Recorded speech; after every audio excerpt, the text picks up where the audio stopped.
There will be no deal with Iran except unconditional surrender. Sure, you can say those things, but do you really mean them? Well, if the most common puzzle about the Iran war is why the United States chose to start it, then the second most common puzzle is when and how the war will end. However, the standard discussions surrounding that second question overlook a fundamental principle of war termination: that for a war to end, the process of fighting must resolve whatever problem caused the war to start in the first place. And if all you do when listening to the news is apply that principle, you will quickly be able to sort out nonsense arguments from more reasonable takes. So today, I want to first cover a variety of the bad expectations for the war's termination. Then we will examine the feasibility of a military end to the conflict. And we will conclude with what the act of fighting might do to resolve the bargaining frictions underpinning the war. But let's begin with the bad explanations. And the running theme here is that, broadly speaking, the war must generate surprising information for anything to change. And I do not mean information surprising to an American public that might not have been paying close attention to what was happening before the war began. I mean military information surprising to the folks in the Pentagon, diplomatic information surprising to the State Department, or political information surprising to the White House. Simply observing bad things happening, or good things for that matter, will not change the war's trajectory. Indeed, the majority of the bad things that dominate the media conversation are outcomes fully consistent with expectations going into the war. If the bad outcome has already been priced in, then experiencing the bad outcome does not change the expectation. You would not, for example, return a car that you just purchased because you noted afterward that you must pay to put gas in it. If you have any sort of sense, you would have understood that before purchasing the car, or before the war began. To give a first example of a bad argument for the war's termination, and sticking with the theme of fuel, consider the closing of the Strait of Hormuz. Maybe closing with air quotes is the better phrasing for it, and I am sure that we could fill a full video on what is happening there. But those details aside, literally any geopolitical analyst worth their salt knew that this is what would happen in the event of a major war with Iran. You only have to go back a year and a half to see my own warnings about that risk. So if the Strait of Hormuz closes, and fuel prices go up a sizable amount as a result, which they have, you are not going to get an end of the war. Everyone understood this was going to happen going into it. You would need something like a 1970s-era fuel crisis to move the needle, which is not happening yet. Likewise, if the stock market goes down because of the higher fuel prices and general injection of uncertainty, you are not going to get an end to the war. Everyone understood that this would happen. As I write this, the S&P 500 is down 2%, which is notable but not uncommon to see over the course of a random week. You would need an actual bear market to move the needle. Seeing reports that the war is costing $1 billion per day? Of all of the things on the list, there was literally a team inside of the Pentagon that had calculated this cost in advance, and there have been no shocks in the campaign thus far that would have altered those estimates a great deal. Needle again not moved, and still no reason for the war to end. And despite that, it seems that there are all sorts of foreseeable consequences of the war dominating the news cycle right now. Claims of civilian deaths, the energy sector getting smashed, and an unclear timetable for the United States to wrap up operations. But thanks to the returning sponsor of today's video, Ground News, I am staying afloat in a sea of never-ending war developments. Just look at today's daily briefing. AI disinformation campaigns, something that we will talk about in a minute. Russia sharing intelligence with Iran, certainly a topic for a later day given Russia's previous lack of action when its other partners have fallen under threat. And a more hidden story about an Iranian assassination plot in the United States from a couple of years ago. And by going to ground.news/linesonmaps, or scanning the QR code on your screen, you can take a fantastic 40% off a Vantage plan to get access to all of these features and more. So thanks again to Ground News for sponsoring today's video. Some other things that will not end the war. A slow drip of US casualties. It is not good for the United States when members of the armed forces perish, but once more, such casualties were inevitable given the expansive nature of the operation.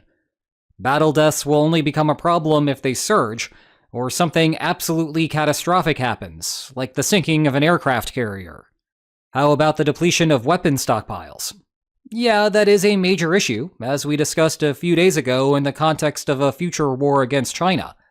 But when your plan is to literally bomb Iran into submission, those dwindling stockpiles were already baked into the equation. How about Iranian civilian casualties?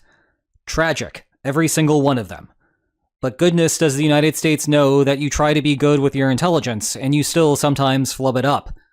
2 decades of experience in Afghanistan and Iraq tells us that Washington is not going to call it quits after making a mistake or two. Or 12. And those mistakes will still happen. No amount of AI targeting systems will overcome faulty intelligence. Garbage in, garbage out, just like any human-centric system. And even precision weapons sometimes miss their targets. Now, I would be extremely careful whenever you hear Iranian media make claims about civilian casualties, just as we should have all learned by now to be careful about what you hear coming out of Russian reports regarding Ukraine. Don't listen to what leaders say applies to both of these countries, and also extends to government-controlled news stations.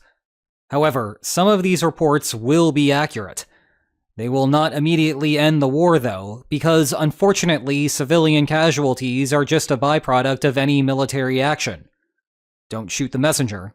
That is merely what history tells us. Okay, now that I have discussed how the war will not end, let's discuss how it might end. And we can separate the workload into a couple of camps, a military conclusion and a bargaining solution. We ought to start with the military solution because the logic at play is more straightforward. One party wins, the other loses, and that is the end of that. In the context of this war, where both the United States and Israel have a true goal of regime change, military victory for Iran means reaching a point where it is no longer feasible for the coalition to overthrow the government. That is only possible here because Trump has made the political decision to not put boots on the ground, and the United States indeed only has so many bombs in its inventory. Somewhere in the Pentagon, some team has calculated the minimum stockpile quantities that the United States absolutely, positively cannot drop below in Iran. If all the regime does is survive until that point, then Iran effectively wins by default. Trump declares victory insofar as neutering Iran's medium-term military capacity, packs his proverbial bag, and goes home. As for when that might happen, none of us keyboard warriors can tell you with any degree of certainty. Both the stockpiles and that minimum threshold are classified figures. The United States does not want us to know, because then Iran would know, and then Iran could strategize accordingly. All I can say is that a constraint is there, and something that Iran wants to work toward. How the United States achieves victory is more interesting, because we are watching a real-time experiment. Given the US war aims, a victory means overthrowing the government. The Trump administration has not articulated a clear mechanism to do this, leaving us with an underpants gnome situation.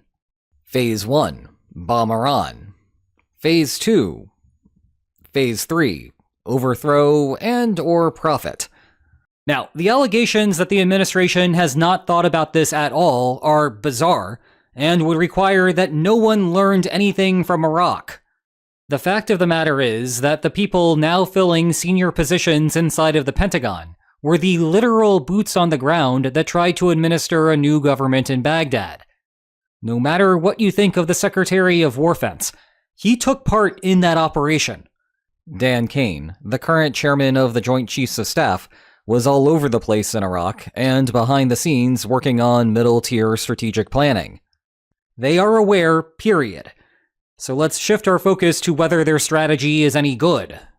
Well, the experiment that I was referring to a second ago is the "if you build it, they will come" strategy.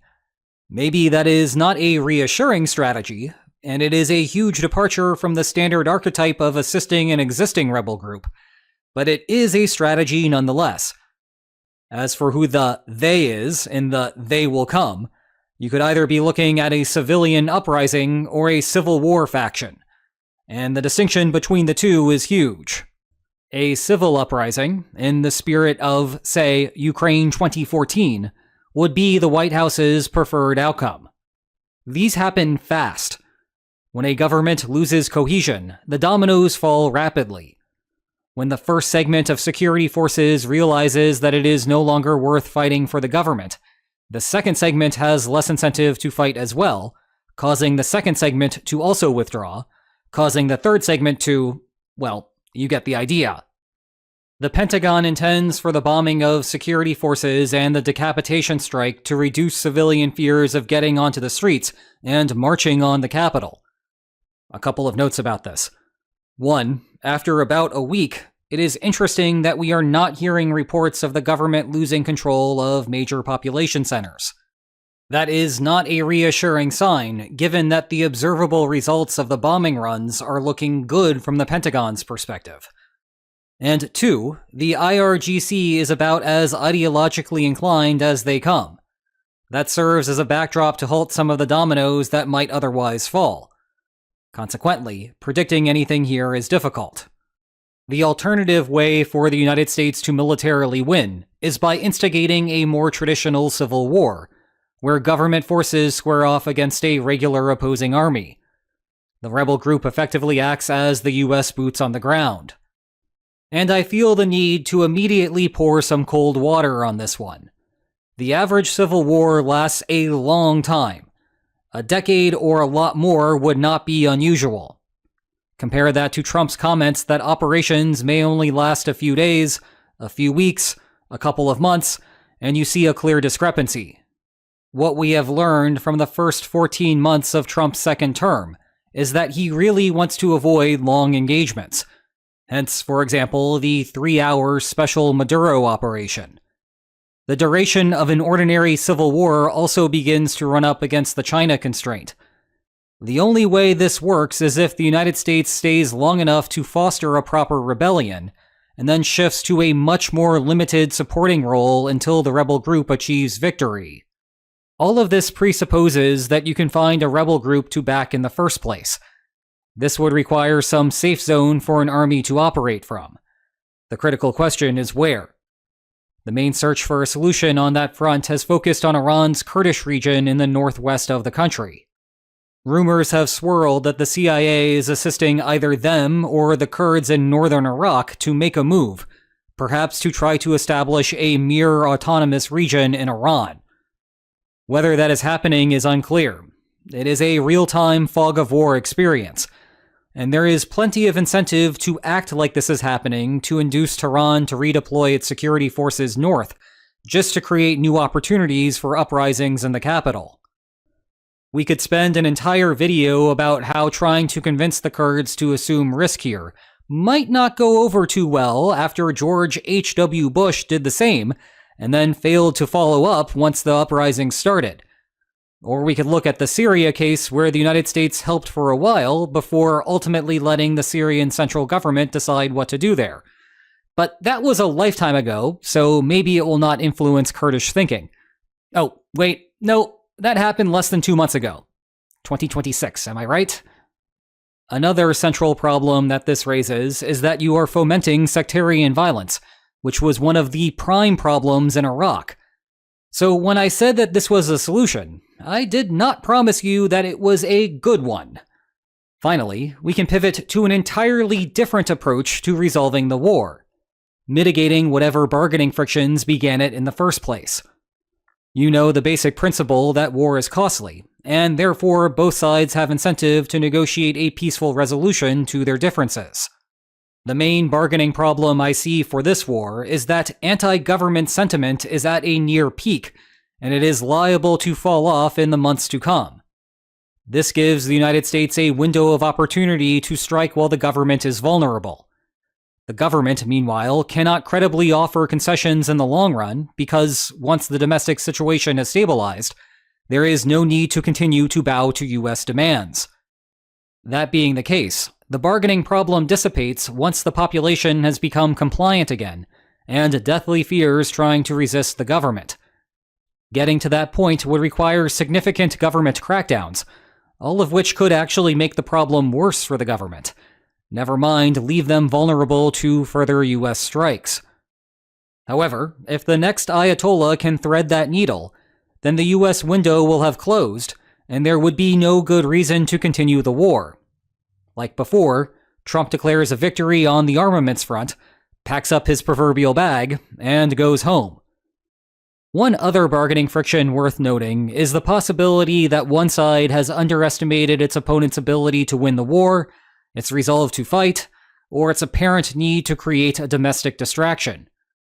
Most wars end in a tacit or explicit settlement, and arguably the main reason why those settlements occur is that the fighting has gone on long enough to demonstrate the particular party's commitment to continue fighting. And once I understand what the battlefield outcome will be and how my opponent internalizes the costs of war, it is better at that point to just strike a deal commensurate with those expectations. War is ironically good for resolving war. The caveat there is that the war has to continue for long enough that less powerful and less resolved types are deterred from bluffing. So while that can happen fast, it will not happen instantaneously.